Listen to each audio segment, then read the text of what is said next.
Let's get straight to the topic. Tirahin na natin to. Thailand at Malaysia may protesta.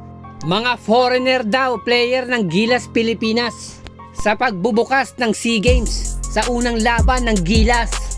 Kanilang sinubukan, lakas ng Malaysia. Tambak ang inabot, di man lang nakaporma.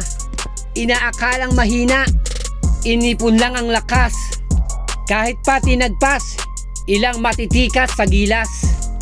Batoy komento sa ating Gilas Pilipinas. Puro foreigner daw gamit natin sa laban.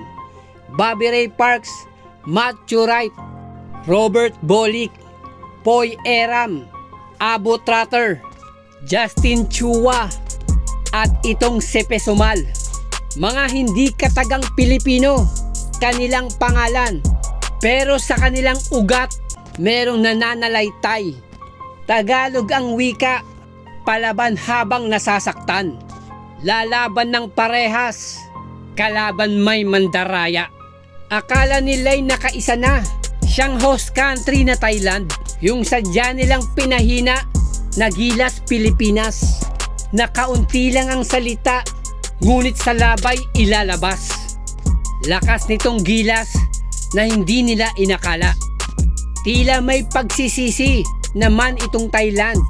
Bakit ba nila pinayagan na yung lipas na't wala na sa Gilas? Na ngayon ngay kaba hatid ng Gilas Pilipinas sa dibdib ng Thailand, ganun din ng Indonesia.